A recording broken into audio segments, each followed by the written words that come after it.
Bom dia. Esta aula de teias tróficas foi construída pela professora Miriam Albrecht e eu, ao longo do tempo, então tem contribuição de ambas. Vamos seguir.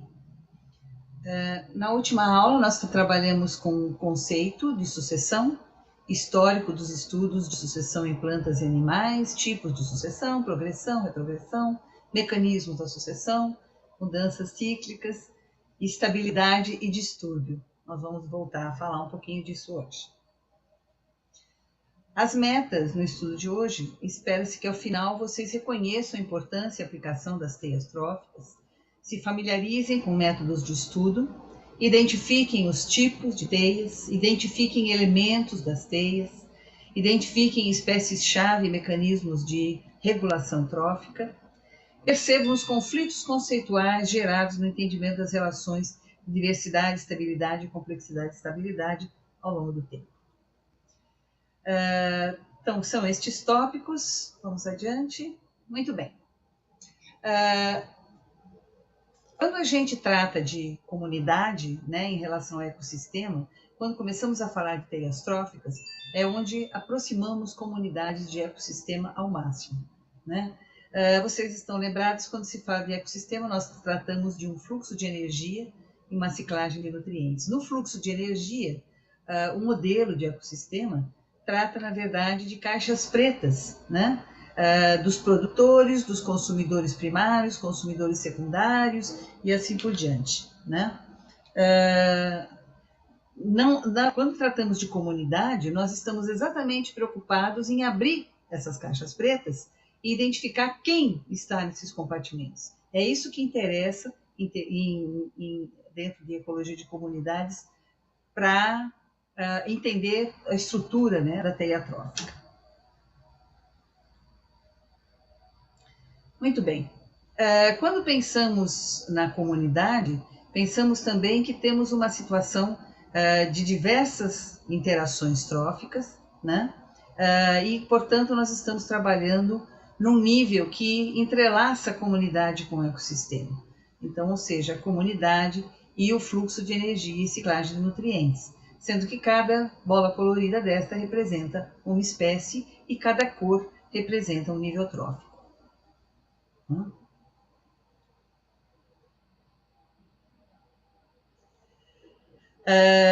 Da mesma forma, temos a interface aqui de comunidade e ecossistema, novamente mostrando que temos entre a diversidade que é trazida pela comunidade e o funcionamento do ecossistema através das teias tróficas. Muito bem. Voltamos um pouquinho agora para a nossa comunidade. No caso, vamos pensar uma comunidade aquática, uma comunidade de rio, né, com seus diversos componentes, e sabendo que nós podemos, dentro desses componentes, fazer o nosso recorte. Estão lembrados, né? Podemos fazer o nosso recorte taxonômico, por exemplo.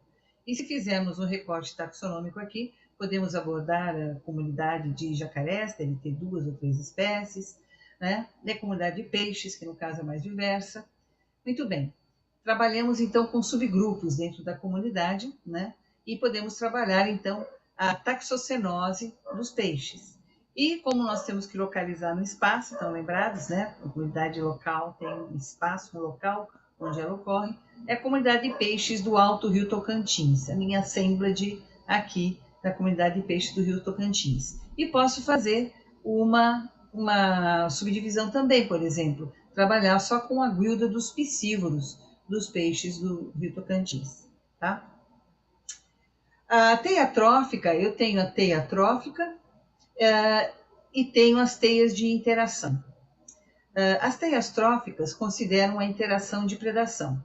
Já as teias de interação podem levar em conta relações horizontais, como competição, e interações positivas, como mutualismo, né? Então, a predação é que baseia a teia trófica e a posição das espécies e das setas, né, que ligam umas espécies às outras na teia trófica, mas as teias de interação vão conter também relações horizontais, ou seja, setas horizontais ligando os diferentes nós, diferentes espécies. Tá?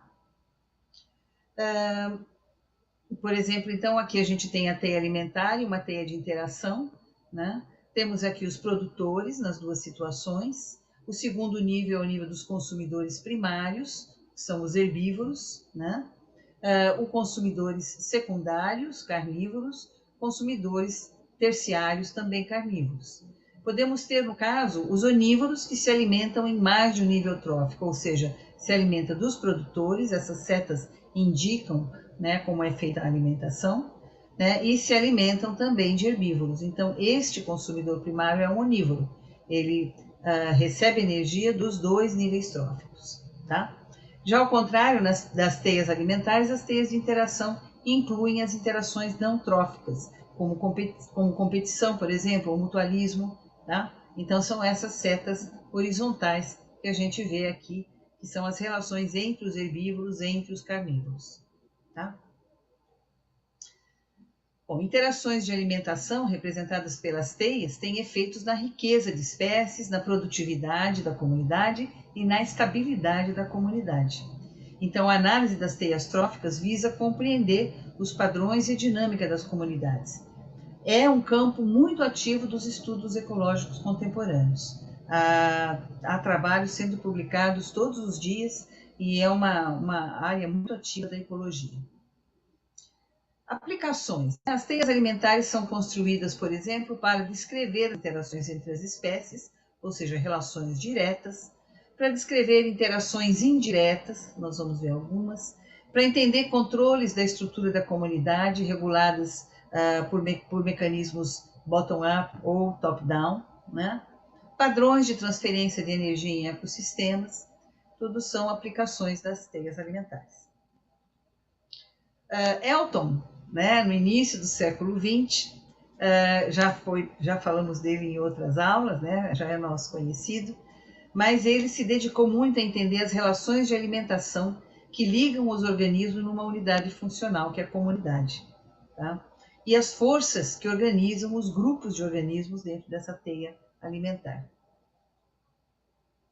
As perguntas do Elton eram: o que comem os animais? Por quem são consumidos? Com quem competem ou cooperam? Né? O Elton apresentou as primeiras cadeias alimentares, né? Dentro do seu livro de 1927, que é o Animal Ecology. E exemplos de cadeias alimentares são cadeias curtas, como esta, né? Em que temos aqui a gramínea, a capivara e seu predador, a onça, né? Cadeias alimentares em que parte de um crustáceo, um peixe filtrador, um peixe carnívoro, outro peixe carnívoro, uma ave predadora, tá? Bom, como é que se trabalha, como é que se estabelecem os dados para fazer uma teia alimentar?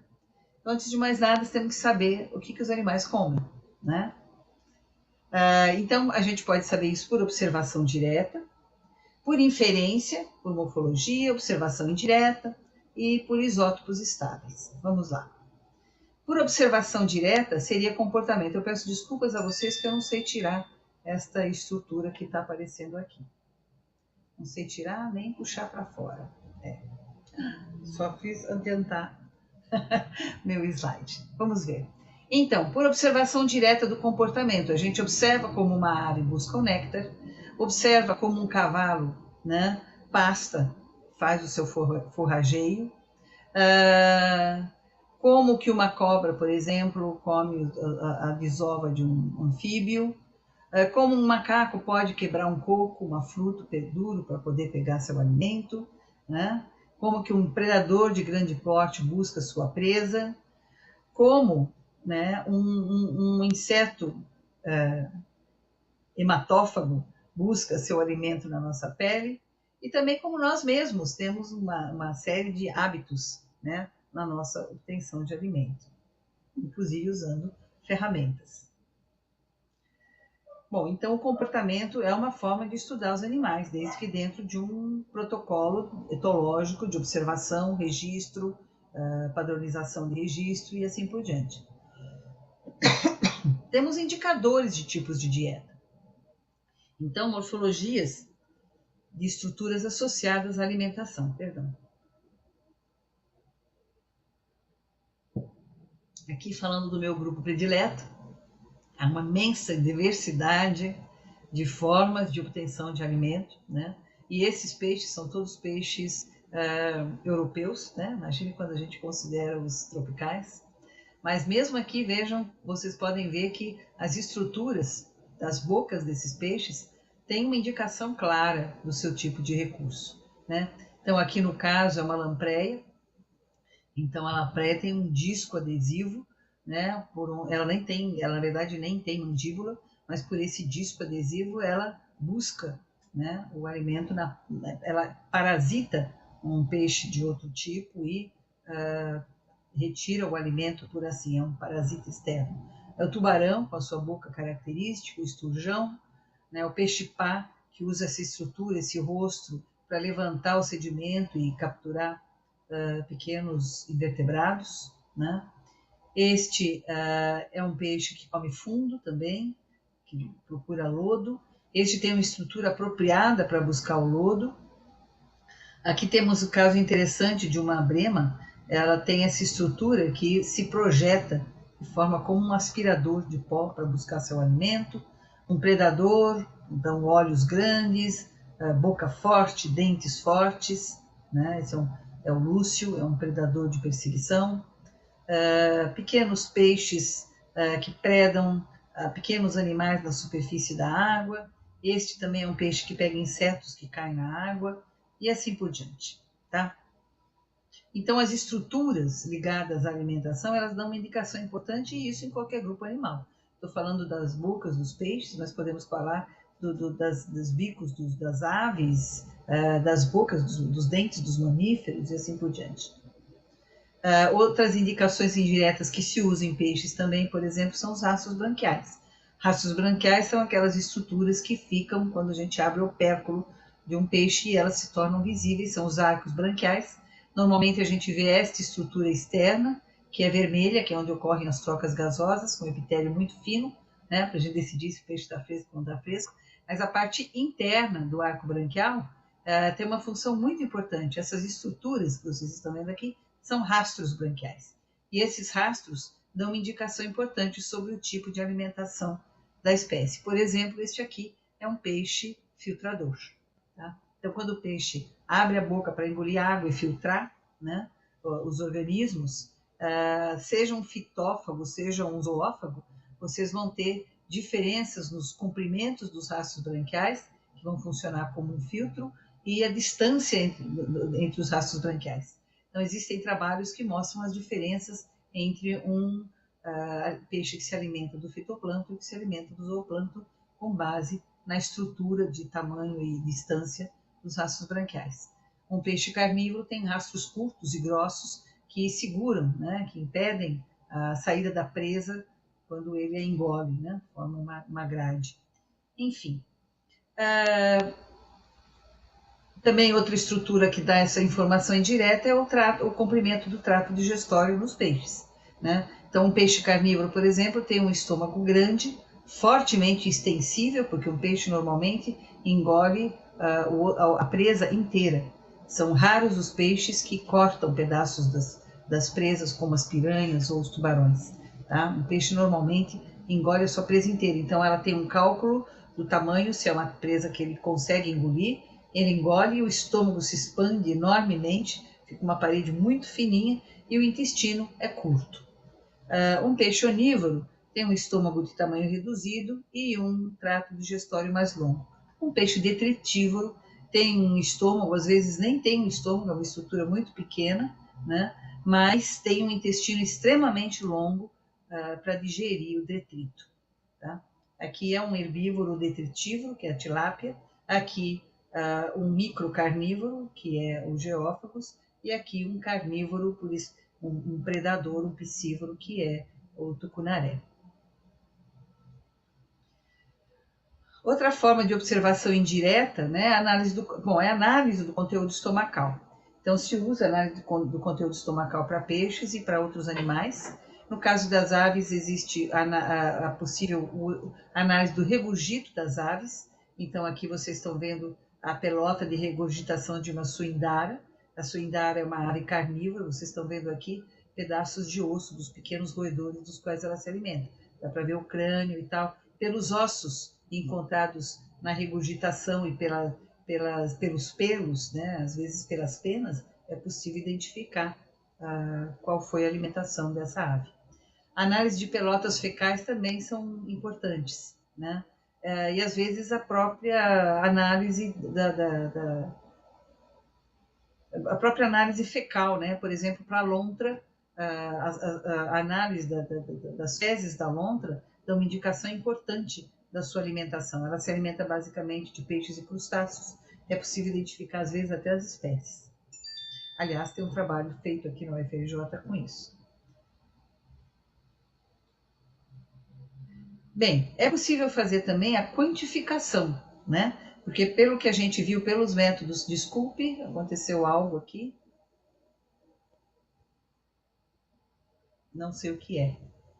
Vamos lá. Perdão. Até agora a gente está falando de uma análise qualitativa, né? O que eu encontro, que presença ou ausência de determinadas estruturas ou tal, é uma coisa geral do que o animal se alimenta. Mas eles podem ser identificados e podem ser tratados como dados de presença-ausência, é uma abordagem semi-quantitativa, podem ser tratados de uma forma quantificada mesmo, por número, peso ou volume, aí precisa levar em consideração a digestibilidade dos itens, né? É importante, por exemplo, um animal que se alimenta de coleóptero, na hora de coleóptero e de insetos tipo díptera, a possibilidade da gente encontrar um díptera inteiro dentro do estômago do animal é muito difícil, mas os élitros do coleóptero a gente vai encontrar com certeza, né? Então a digestibilidade do élitro do coleóptero é extremamente lenta. Então na hora da gente quantificar isso precisa prestar atenção e existe uma série de métodos para se trabalhar com essa informação. Né? Também a questão gravimétrica para ver o peso ou o volume. Pode-se utilizar índices de importância dos itens, né? E se esses forem quantificados também no ambiente, é possível usar um índice de eletividade dos consumidores, ou seja, eu comparo o que tem no ambiente, comparo o que tem no trato digestório, e se eu encontro no trato digestório uma quantidade desproporcional ao que tem no ambiente, isso me indica a preferência, ou seja, uma busca ativa por aquele item daquela espécie na natureza. Agora, se eu encontro a mesma proporção, provavelmente, então, esse animal não é seletivo. Ele pega aquilo que é mais abundante. Tá? Nem todos os itens ingeridos pelos animais são assimilados na mesma proporção em que são consumidos. Né? Então, essa é um cuidado que é preciso ter quando se examina o conteúdo estomacal. O conteúdo estomacal, a observação direta, o conteúdo estomacal, eles dão... A observação direta é instantânea, né? Você viu o que ele comeu naquele dia. Quando você analisa o conteúdo estomacal, é o que ele comeu ontem, anteontem ou hoje, né? Ainda é imediato. Mas é possível, numa perspectiva mais energética, a gente descobrir do que ele comeu, o que foi incorporado de fato à biomassa dele. Então, permite uma análise mais aprofundada do que realmente importa na alimentação daquela espécie. Para isso são usados isótopos. Então, lembrando, né, isótopos, os átomos de um dado elemento que tem número atômico igual e número de massa diferente, ocupando a mesma posição na tabela periódica. Ou seja, são átomos de um mesmo elemento com o mesmo número de prótons mais diferente número de nêutrons. Só lembrando, né, aqui o isótopo do carbono, o carbono 12, né, possui 6 prótons e 6 nêutrons. O carbono 13 tem mais prótons, assim, mais nêutrons, perdão, assim. Vamos lá. O carbono 12, então, é a espécie, é o isótopo de carbono mais abundante na natureza, 98,89%, possui 6 prótons e 6 nêutrons no núcleo, né? O carbono 13, a sua abundância na natureza é mínima, né? Bem baixa, 1,01 a 1,14%, possui 6 prótons e 7 nêutrons no núcleo. Já o carbono 14 apresenta apenas traços em termos de abundância na natureza, né? E possui 6 prótons e 8 nêutrons no núcleo, tá?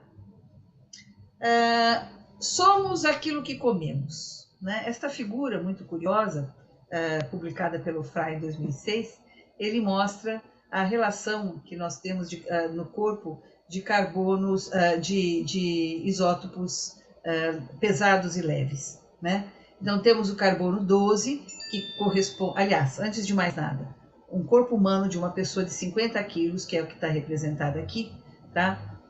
Tem quase 35 quilos de água, tá? Então, o oxigênio tá, é 30,4 quilos e hidrogênio 5 quilos. Então, basicamente, 35 quilos dentro desses 50 são de água, tá? 11,4 quilos são de carbono 12 e 137 gramas são de carbono 13, tá? O oxigênio, o número atômico é 16, né? Ele corresponde a 30,4, mas ele tem também um aporte de 18, de carbono 18, e de oxigênio 18, perdão, e oxigênio 17, 68,6 gramas e 12,3 gramas.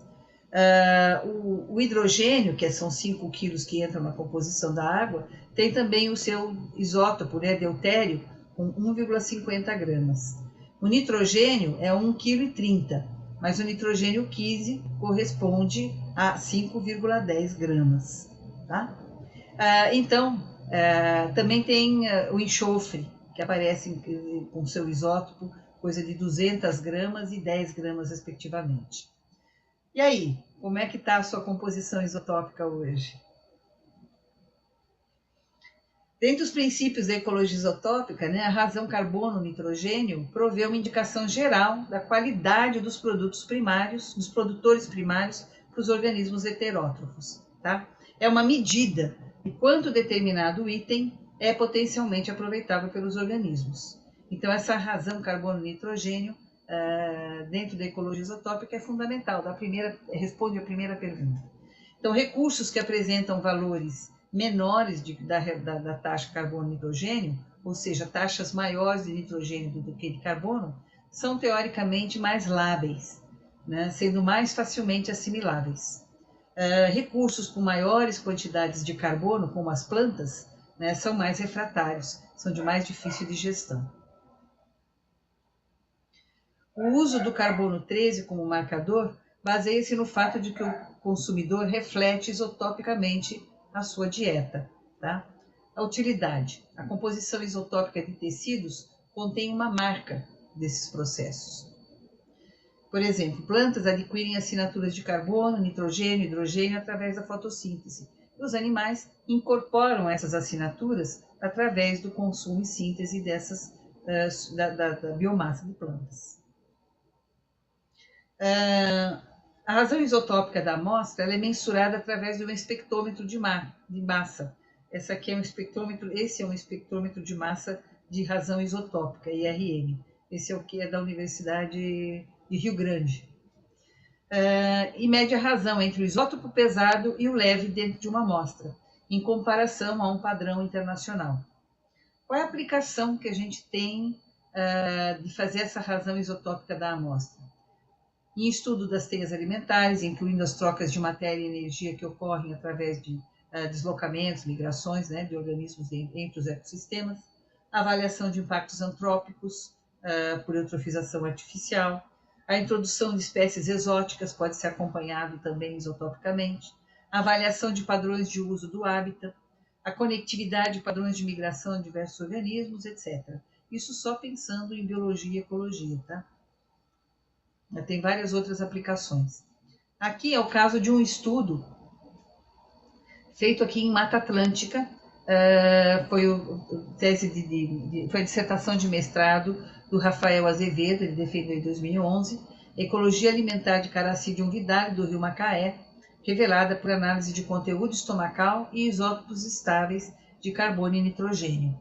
Então, por esta figura, né, que está comparando o nitrogênio e o carbono, a gente percebe que o Caracidium, que é o peixe, ele tem a maior taxa dentre desses dois isótopos, né? Isso significa que ele é o consumidor, então ele é um consumidor secundário. ele já incorporou, né, tanto insetos quanto produtores primários, e que os insetos, né, incorporam os produtores primários também na sua proporção. Então, com relação às assinaturas de nitrogênio 15, Vidalia é consumidor secundário, pois suas assinaturas são mais enriquecidas em relação aos demais organismos da cadeia. O carbono de origem autóctone é mais importante para essa espécie, o Carassidium, pois suas presas diretas, que são os insetos aquáticos, assimilaram mais em seus tecidos algas do perifíton e periliton, que é o filme que se forma sobre as pedras, e o perifíton, que se forma sobre os troncos e galhos, né? Além de macrófitas. Nessa dissertação, os isótopos permitiram verificar também que em uma das localidades estudadas, o item mais assimilado no tecido muscular do Carassidium foi Coleóptera. E também que o maior grau de palatabilidade entre os insetos aquáticos foi apresentado por Lepidoptera, seguido por Simulídeo, que é um díptera. Aqui a gente tem uma teia estuarina generalizada, né? Mas onde a gente percebe que temos a fonte de carbono é o fitoplâncton e macrófitas, né? Essas macrófitas vão abastecer um compartimento de detritos orgânicos, os quais vão servir de fonte de alimentação para várias espécies. As plantas macrófitas são consumidas diretamente apenas pela espécie de Rhabdosarcus, né? Já o fitoplâncton é consumido pelo zooplâncton e por alguns desses elementos de invertebrados, alguns desses invertebrados aqui. O zooplâncton também se alimenta parcialmente de detritos, mas também constitui parte dos organismos que vai constituir os detritos orgânicos, assim como o fitoplâncton. Todos alimentam os detritos orgânicos, né? O zooplâncton ele é filtrado pelo hiporrânfus e que serve de alimento por hipacanthus, que é o predador principal, é o predador de topo aqui, né? A tainha se alimenta dos detritos orgânicos e também vai servir de alimento para esse hipacanthus, então.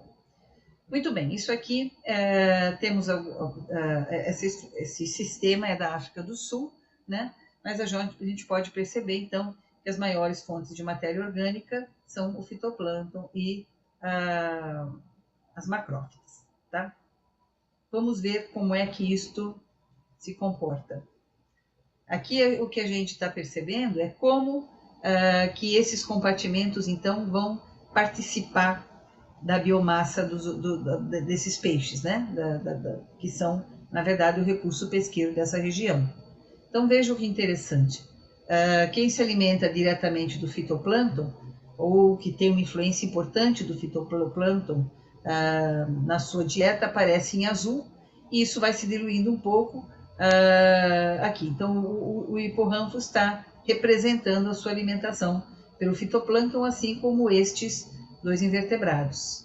Mas vocês podem perceber que os demais têm uma influência importante ou das plantas diretamente, como o Rhabdosarcus, ou dos detritos orgânicos que estão em amarelo. Então, em amarelo, a gente tem estas duas espécies, mais esta, né? Esta, que na verdade, como só se alimenta das duas, também incorpora basicamente esse material, né? Essa tem uma dieta mista, fica com uma coloração mista, este também, né? E o hipacanthus. Mas vejam, então o predador de topo, ele tem um forte componente de peixes que se alimentam dos detritos orgânicos, direta ou indiretamente, né? E apenas uma espécie das suas presas é totalmente originária do carbono do fitoplâncton, tá? Esse rastreamento pode ser feito, então, através dos isótopos, e isso é uma ferramenta bem importante, bem interessante. Tá. Agora vamos falar do formato de uma teia trófica. Essa é uma teia trófica bem simplificada, tá? Vocês vejam que não estamos tratando espécie a espécie, né? Por exemplo, tá peixes, aves, os polvos, né? Enfim. E na verdade, também está mostrando uma coisa que é secundária dentro do... Eu só queria mostrar o formato da teia, mas a gente percebe que tem essas setas azuis aqui, e essas setas azuis estão mostrando como é que era a teia, né? A importância das principais interações tróficas estão em azul, eram as que eram mais importantes na época em que o homem não estava caçando as baleias, tá? Então, a teia em azul seria mais ampla neste sentido, né? Porque a gente teria as relações tróficas antes do homem se tornar o predador principal nessa teia. Mas essa é uma forma de representação bem simplificada, né? Visa, no caso, a mostrar o fenômeno, mas apesar de ter bastantes representantes, ela é muito simplificada se a gente considera uma teia real, considerando espécie por espécie. Esta é a teia alimentar de um pinheiro. Tá? Então, vocês podem perceber que temos o pinheiro, né? E todos os seus comensais, né? Então, o estudo de uma teia trófica empírica, com as espécies, além de ser extremamente trabalhosa, exigir uma equipe muito afiada para esse tipo de trabalho, né? Exige também técnicas computacionais, né? Quais são os tipos de teias tróficas? Então, a gente tem uma teia aqui, uma teia trófica que é chamada de conectividade ou topológica. O que significa? Nós temos aqui as espécies, cada espécie é chamada de nó, como nós vamos ver daqui a pouco, tá? E a gente vê, então, a presa que serve de alimento ao predador. Então, a seta indica exatamente isso, essa ligação direta entre o produtor e o herbívoro, e entre o carnívoro de topo, e o carnívoro e o seu produtor, e o produtor do qual ele se alimenta, tá? Então as setas são da mesma espessura, têm a mesma direção e indicam exatamente quem está se alimentando de quem aí, tá? Então essa é a teia de conectividade ou topológica. Nós temos também a teia chamada teia de fluxo de energia. Qual é a diferença no desenho? É que algumas setas são mais grossas do que outras. Então, elas estão trazendo uma informação mais densa, né? Ou seja, está dizendo que este predador, ele recebe mais energia desta presa do que desta, né? E que recebe bastante energia desta presa intermediária aqui, a qual recebe a maior parte da sua energia desta aqui, pela espessura da seta. Ou seja, a espessura da seta traduz a intensidade e a representatividade daquela presa para aquele predador ou daquela planta para aquele consumidor primário, para aquele herbívoro, né? E temos um terceiro tipo de teia, que é chamada de teia funcional. Esta teia funcional, ela só pode ser detectada experimentalmente, ou seja, ela só pode ser montada experimentalmente, porque ela se atém às funções mais importantes, as questões mais define qual é a espécie mais importante dentro da teia. Ela estabelece as espécies-chave.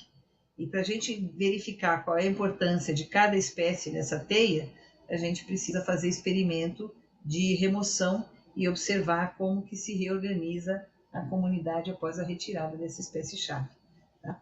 Então, para desenhar a teia funcional, é preciso um trabalho experimental. Tá?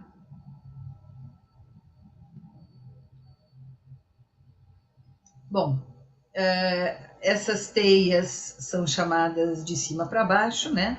Onde a gente tem, então, os nutrientes chegando até o predador de topo. Então, aqui temos uma teia mais ou menos lúdica, né? Mostrando várias interações, mas ainda assim, sem encontrar muita variação, né? Aqui temos uma teia de um riacho tropical e aqui de um pântano tropical, tá? Esses são trabalhos feitos, são mais recentes, foram feitos a partir de 2000, em que realmente se começou a trabalhar as teias tróficas com uma quantidade de dados empíricos respeitável. Tá?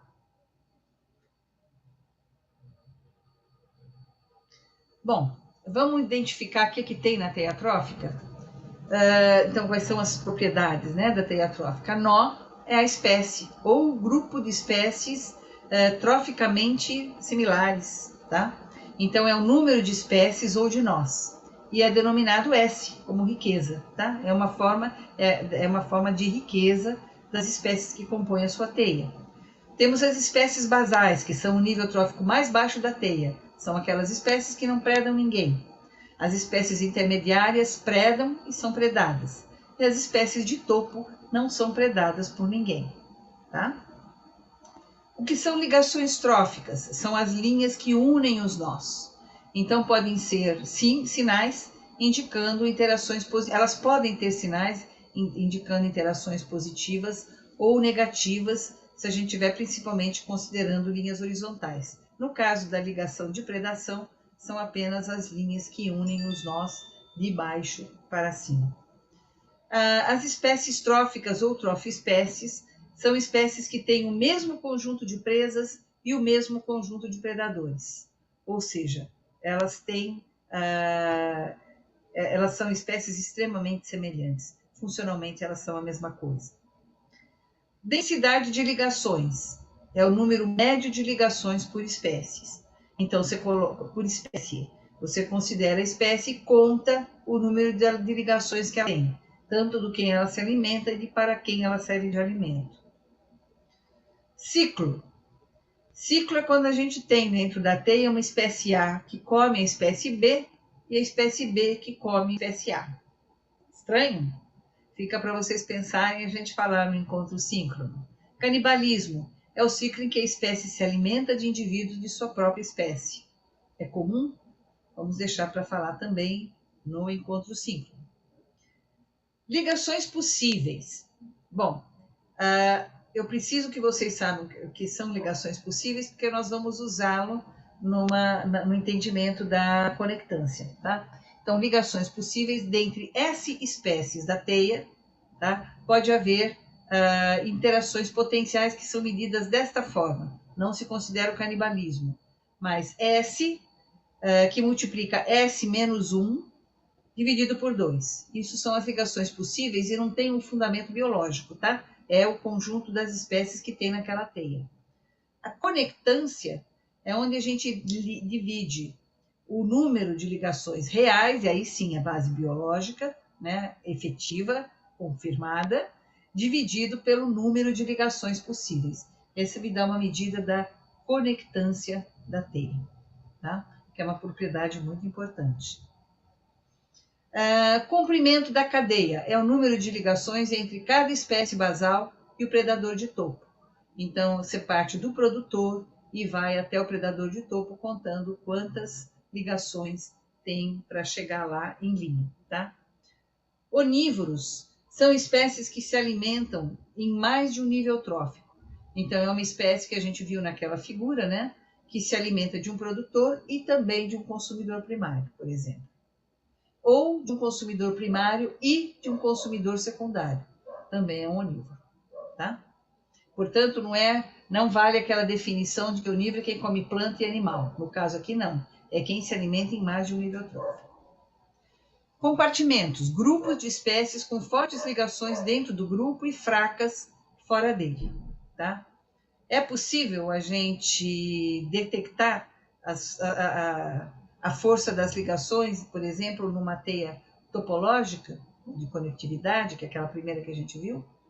Pensa um pouquinho, é possível? Muito bem, vamos falar agora de interatores fortes e espécies-chave, tá? Esse nome espécie-chave foi dado pelo Robert Payne em 1969, tá? E a espécie-chave, ela veio da observação dos arcos, dos aquedutos romanos. Os aquedutos romanos, como vocês veem aqui na França, eles têm 2.000 anos de idade, né? Eles são efetivos, são estruturas que permanecem em pé até hoje. E uma característica dessa construção, né, dessa solução de engenharia, é a presença de uma pedra, tá? Que essa pedra, nesta posição, ela é chave, né? Se tirar essa pedra, o aqueduto desmonta, o arco desmonta, né?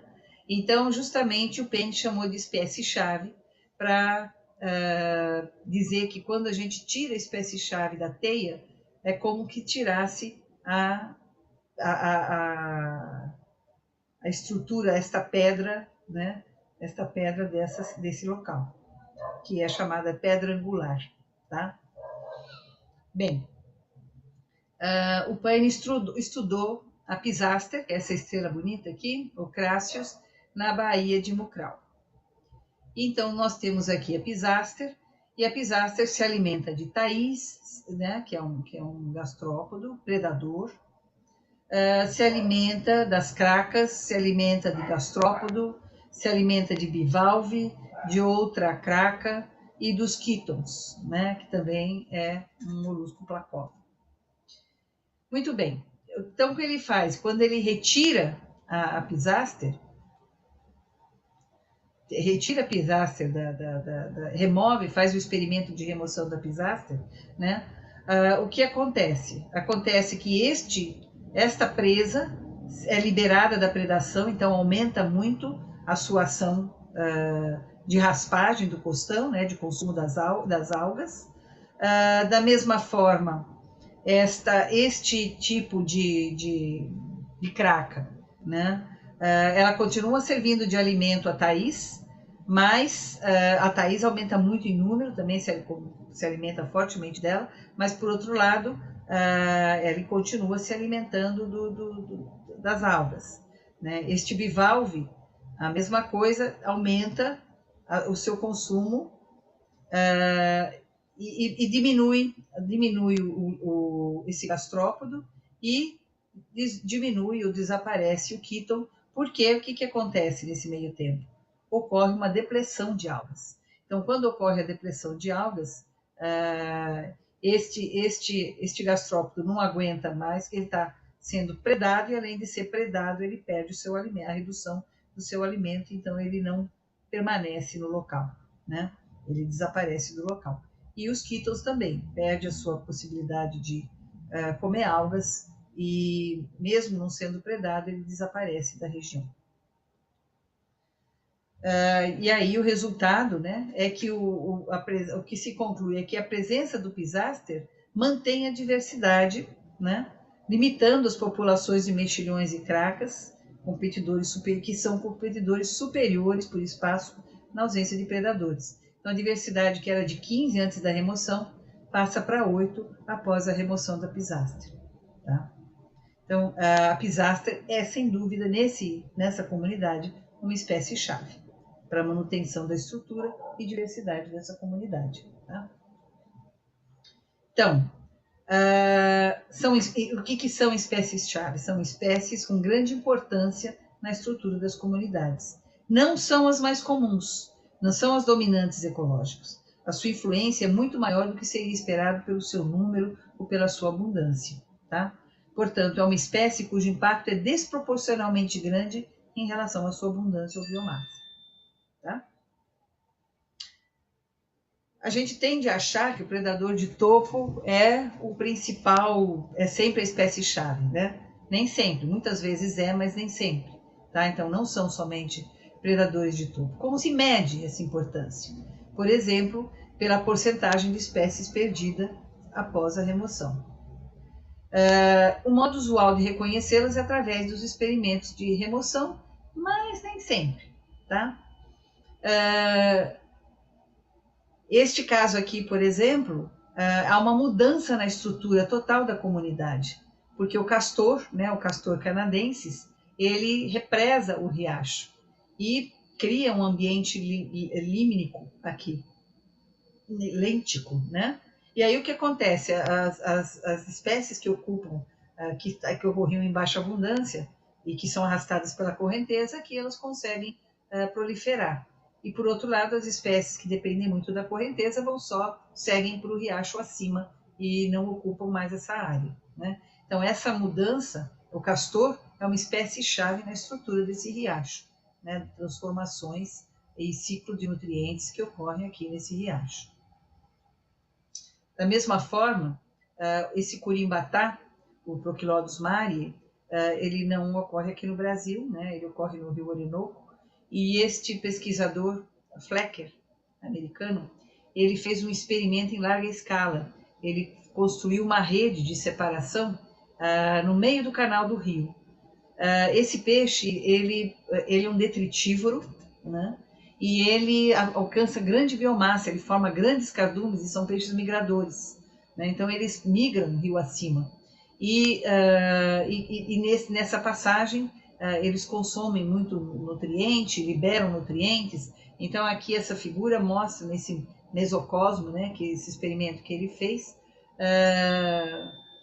que ele,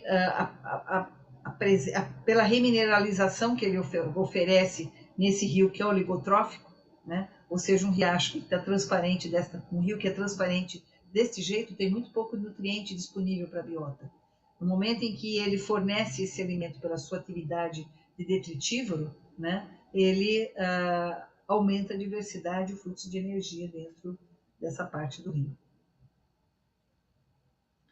Bom, o papel das espécies no funcionamento do ecossistema. Então, temos o conceito da espécie-chave, que funciona, então, nas interações tróficas ou estrutura do hábitat, né, como vimos ali com o castor, na reciclagem de nutrientes, como no caso do Prochilodus, desse peixe. E animais em ambientes aquáticos, particularmente, eles são importantes. A espécie-chave é importante no fluxo biogeoquímico e no suprimento de nutrientes que limitam a produtividade primária. E aí a gente entra no campo da estequiometria, que vocês viram provavelmente durante a sua formação. Estequiometria é o cálculo da quantidade das substâncias envolvidas numa reação química. Mas a gente tem a estequiometria ecológica, que estuda o balanço entre os elementos químicos nas interações ecológicas. O foco principal desta linha de pesquisa está no balanço entre carbono, nitrogênio e fósforo. O fósforo é muito limitante em ambiente aquático, tá? Então, espécies-chave, tá? E estequiometria ecológica. Então, variáveis estequiométricas únicas de cada espécie.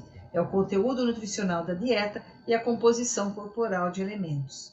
Então, isso atua no papel da reciclagem ou retenção de nutrientes. Ou seja, temos um ambiente aquático que é limitado por fósforo e nitrogênio, e temos a importância da excreção pelos animais. Então, na estequiometria ecológica, a gente analisa a excreção, o que o animal ingere, o que ele retém e o que ele elimina por excreção para o ambiente. É um balanço, né? Então, nós temos aqui, ele tem demanda desses nutrientes para o seu DNA, RNA, proteínas, né? Tem o suprimento que vem através da dieta e da presença de fósforo no corpo d'água, e isso é balanceado e resulta, desse balanço resulta a taxa de excreção. Então, aqui, por exemplo, a importância de uma espécie-chave, né, que não é predadora, mas tem um papel importantíssimo dentro do seu ambiente aquático, que é esse pequeno lambari. Esse pequeno lambari, que é o Astyanax ennius, né, ele tem uma taxa de excreção muito alta. Vejam só, aqui é um estudo que foi feito em 4 localidades, né? E em todas elas, o quadradinho representa a família desse peixinho, o carácide, né? Então, é nítido aqui a taxa de excreção, né? E aqui a massa úmida da amostra. E o que a gente vê? Que as maiores taxas de excreção estão representadas aqui e aqui por esse carácide, né? Aqui nitidamente por ele, e esse losangozinho é um ciclídeo. Também tem uma taxa de excreção alta em alguns locais. Mas basicamente aqui, né? O Astyanax ennius, ele representa apenas 18% da biomassa de peixes, né? Então ele é um reciclador-chave. Ele tem importância porque ele vive em um ambiente pobre de fósforo, um ambiente muito oligotrófico, tá? Ele recebe subsídios terrestres e os transforma em biomassa, tá? E a identidade da espécie é importante, mas é dependente do contexto, na verdade, tá? Ele pode ter espécies equivalentes que são capazes também de excretar nessa intensidade. Bom, e agora vamos falar de regulação trófica, né? A regulação trófica, ela pode ocorrer de baixo para cima, que é chamado controle bottom-up, ou de cima para baixo, que é o controle top-down. Então, os níveis tróficos são influenciados de cima pela predação e de baixo pela produção. Então, vamos ver como é que é pela produção. Eu tenho no tempo 1 uma cadeia com produtor, com produtores, consumidores primários, consumidores secundários. Eu tenho um aporte de nutrientes, então aumenta a expressão dos meus produtores primários. Consequentemente, os consumidores primários também aumentam e também os consumidores secundários em comparação ao tempo 1. Tá? Então, esse é um controle bottom-up, é um controle de baixo para cima. Tá? No caso destas duas comunidades aqui, eu tenho um produtor, um consumidor primário e um consumidor secundário no tempo 1, tá? Só que aí ocorre um processo migratório qualquer e tem um afluxo de indivíduos aqui para esta população, ela sofre um aumento populacional.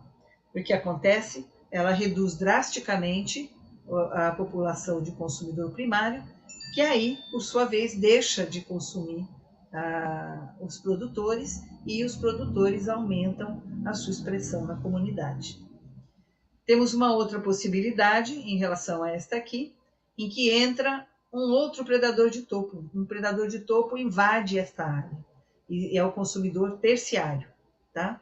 Então, o consumidor terciário entra, reduz drasticamente o consumidor secundário deixa de consumir o consumidor primário, esse aumenta muito a sua expressão e, portanto, passa a consumir muito das plantas, que reduzem a sua expressão aqui. Tá? Então, este é um controle de cima para baixo, que é chamado, então, de controle top-down. Tá? Muito bem, vamos ver isso na prática? Então, nós temos aqui uma espécie-chave, né? E a regulação trófica. Aqui no caso, entre 1970 e 1980, esta lontra marinha era bastante abundante, ela controlava e se alimentava principalmente desses equinodermas, né, dos ouriços, e os ouriços se alimentam do kelp. Kelp são aquelas algas longas, acho que tem uma figura mais para frente. Muito bem, então esta era a estrutura, a quantidade de kelp, tá? Dependia que as lontras comessem o seu predador, que é o ouriço. No ano de 1990 até 2000, tá? Um predador de topo entrou na região, a orca. E a orca se alimenta da lontra marinha, né? Então, ela reduziu drasticamente a lontra marinha. Então, com isso, liberou os equinodermas, né? Os ouriços, e aí o kelp se tornou até raro. Tá? Então, esse é um caso de espécie-chave, né? No caso aqui, a espécie-chave seria a lontra marinha, porque no momento em que ela desaparece, tem toda uma reestruturação da comunidade. Aqui também um efeito indireto nas teias alimentares também funciona. Temos a presença de um superpredador numa ilha, um gato, que se alimenta de filhotes de aves e de ratos, né? E o rato, por sua vez, se alimenta dos ovos das aves. No momento em que o gato é retirado, o rato passa a comer extensivamente sobre os ovos das aves e, com o tempo, as aves desaparecem. Tá?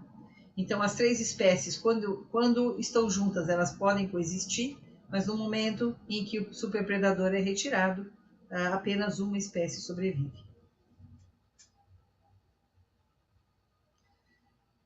Este trabalho do James Estes, né, ele mostra que a perda de espécies-chave, que predadores, espécies que são espécies-chave em escala global, tem fortes efeitos sobre a paisagem, além de outros impactos. Tá? E esses impactos, ele diz que grandes consumidores de topo sempre foram comuns em todo o globo, mas a perda deles revela efeitos cascata do seu desaparecimento em ambientes terrestres, marinhos e de água doce. Este trabalho sustenta o papel da regulação top-down e chama a atenção para impactos imprevistos em diversos processos, como doenças, incêndios, sequestro de carbono, espécies invasoras e ciclos biogeoquímicos. Tá? Só voltando, eu acho que eu não disse, vale importante falar, este mecanismo é chamado de efeito cascata. Tá?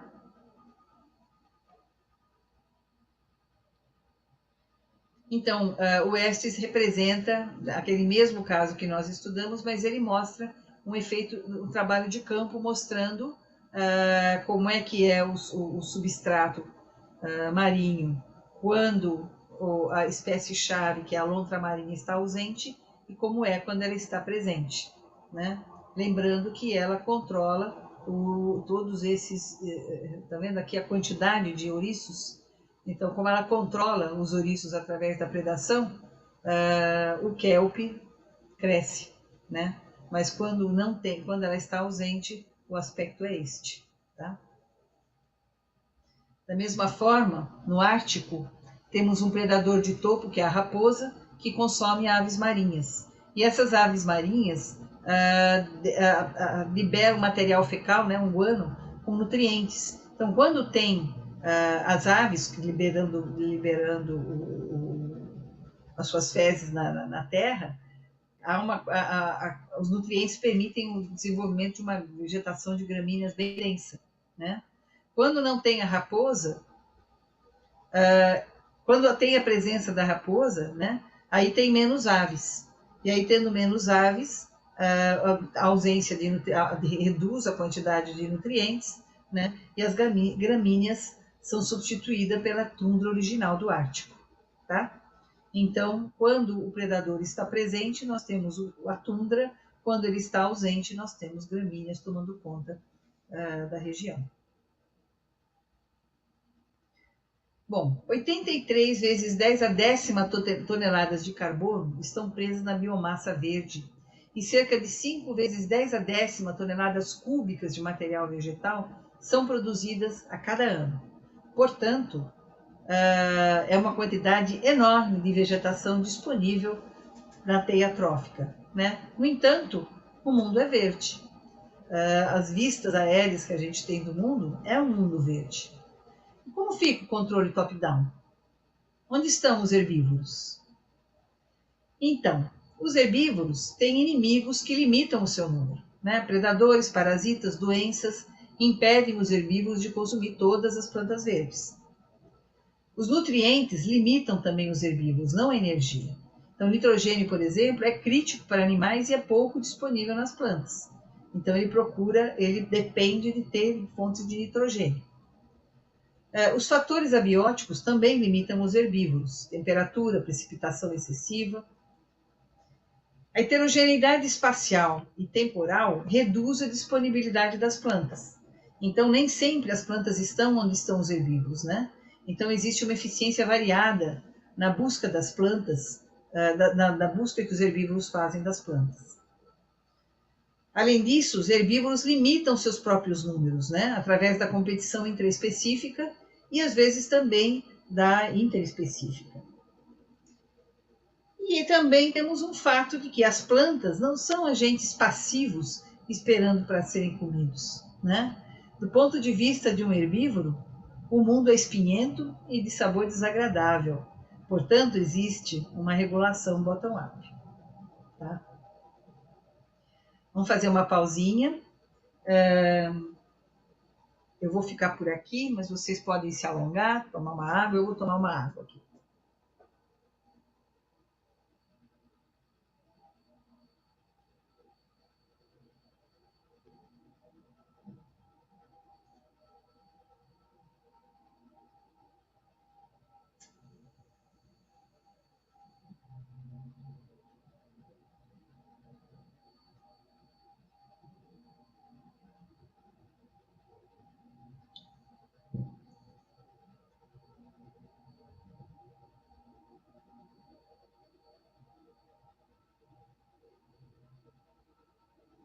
Ok, vamos continuar. vamos voltar para a nossa teia de conectividade, tá?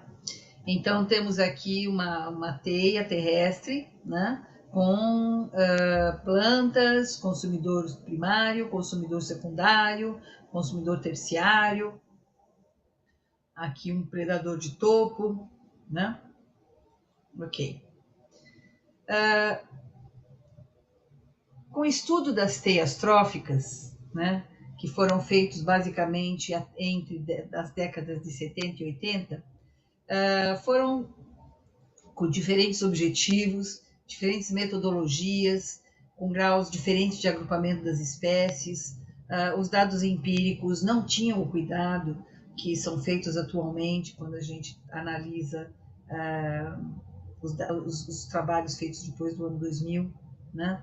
Então, naquela época, basicamente eram estudos em regiões temperadas. Então, foram feitas algumas generalizações sobre as teias tróficas. Tá? E estudos mais amplos, envolvendo ambientes diversos, tropicais inclusive, com foco específico na obtenção da teia, testaram generalizações que foram durante estudos que foram feitos em 90 e 2000. Por exemplo, uma das generalizações era: há limites para a complexidade das teias tróficas. Mesmo adicionando novas espécies à teia, a densidade de ligações permanece constante e a conectância cai. Ou seja, havia a energia estava limitada dentro dessa área. Não, na verdade, no momento em que se trabalharam com dados empíricos abundantes, verificou-se que as interações aumentam e a conectância fica constante ou pode aumentar ou pode diminuir. Na verdade, a conectância não responde diretamente à riqueza de espécies. Níveis tróficos não passam de 5. Há duas hipóteses explicando isso, uma hipótese energética e a da estabilidade dinâmica. Novamente, a energia limitando a extensão e a densidade da teia trófica, né? Mas, no entanto, estudos em ressurgências, por exemplo, mostraram que na ressurgência você tem muita energia disponível, né? E, no entanto, não tem cadeia longa nesse ambiente. As cadeias nas ressurgências são extremamente curtas, num ambiente com alta produtividade. Portanto, também não se mantém essa generalização, tá? E, por outro lado, a gente encontra também locais em que você tem cadeias extremamente longas, tá? Que passam de 5 níveis.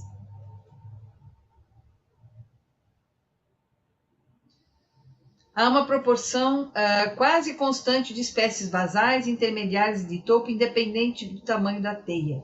Então, haveria 2 a 3 espécies de presas para cada predador.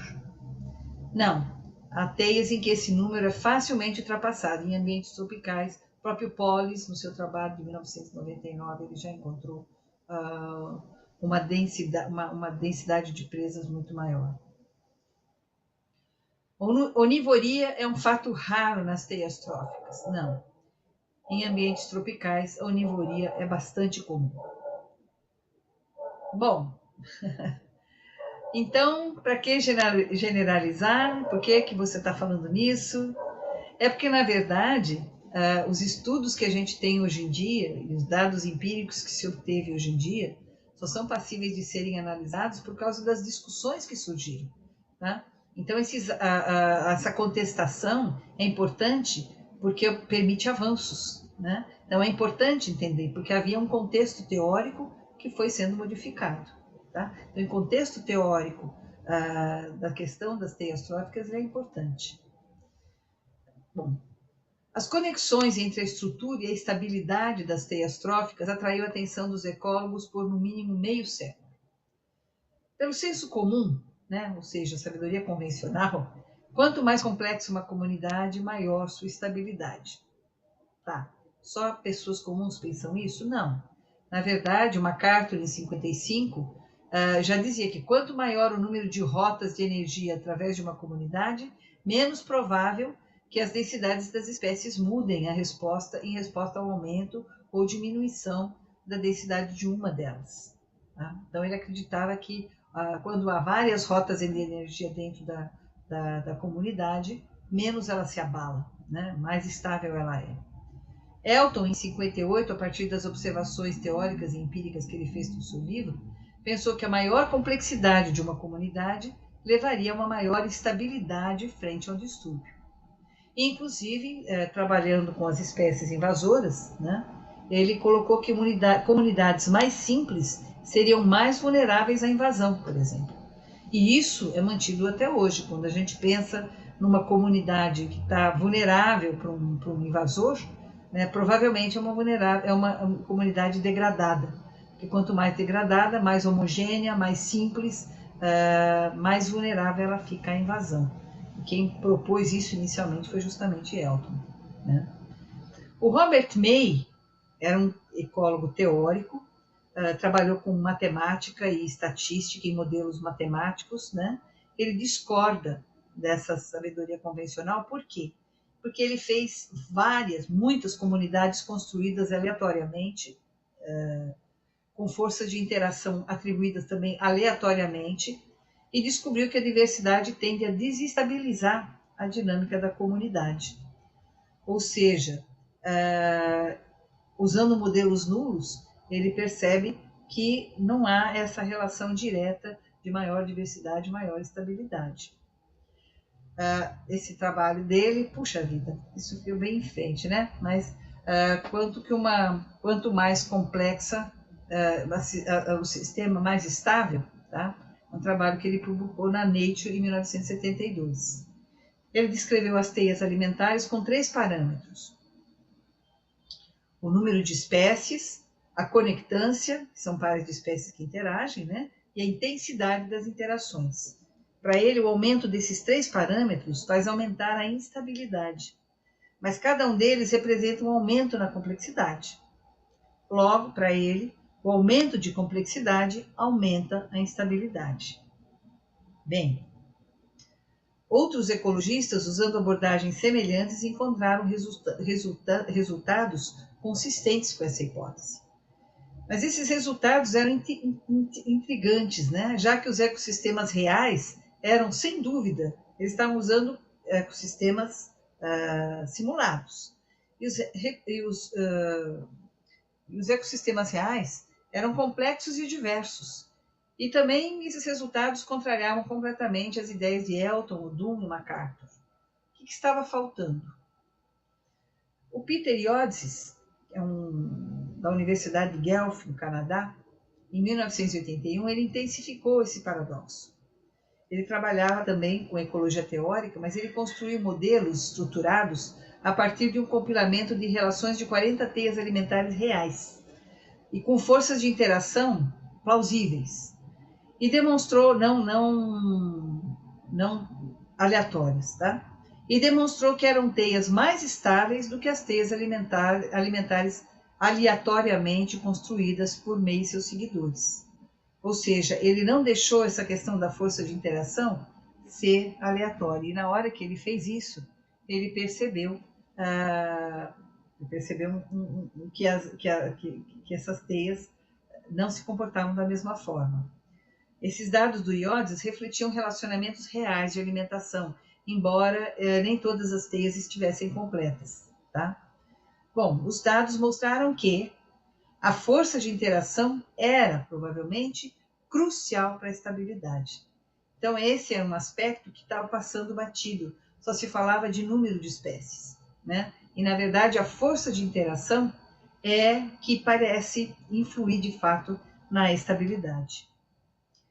Bom, mas dentro dessa proposta ainda fica uma pergunta, né? Por quê?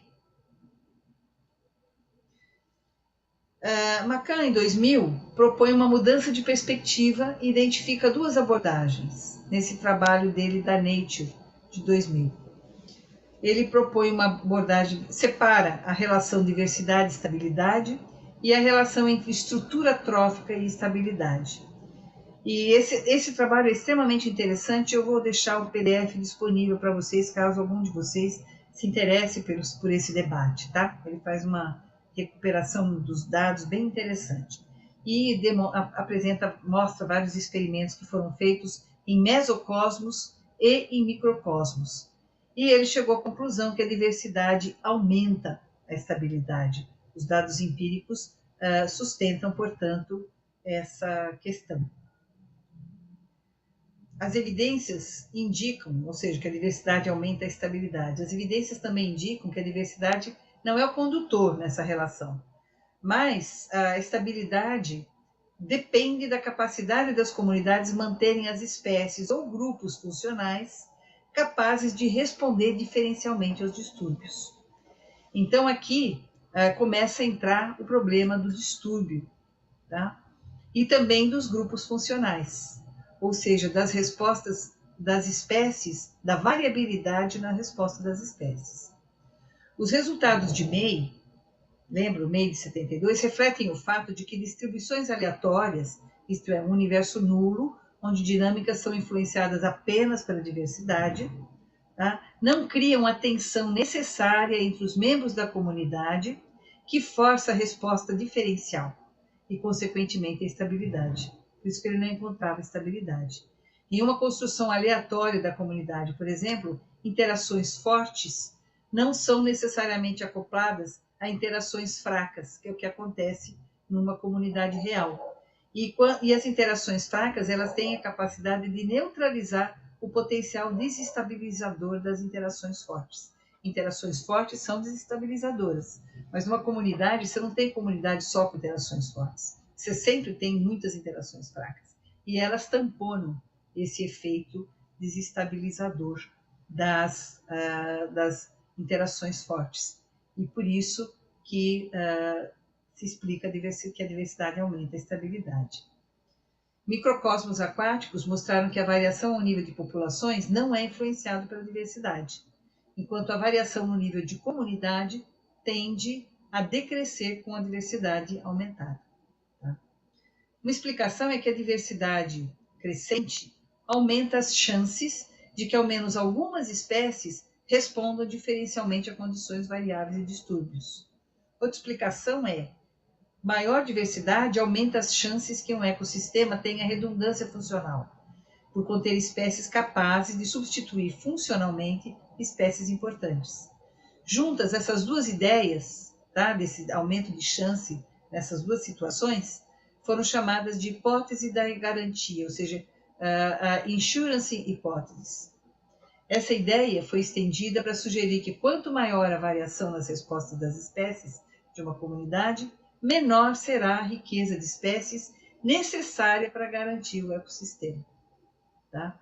Então, quanto maior a variação das espécies, quanto mais tem respostas diferenciais dentro de uma comunidade, menor a riqueza necessária, ou a diversidade necessária para garantir a existência, a permanência desse ecossistema. Bonitinho, né? Opa. Bom, aqui o Kahn apresenta as definições de estabilidade dinâmica, as definições de estabilidade de resiliência e resistência. No caso aqui, vou chamar a atenção, o equilíbrio de resiliência é uma medida de estabilidade que assume, tá, que a estabilidade do sistema aumenta como o tempo requerido para retornar ao equilíbrio, quando o tempo requerido para retornar ao equilíbrio decresce após um distúrbio.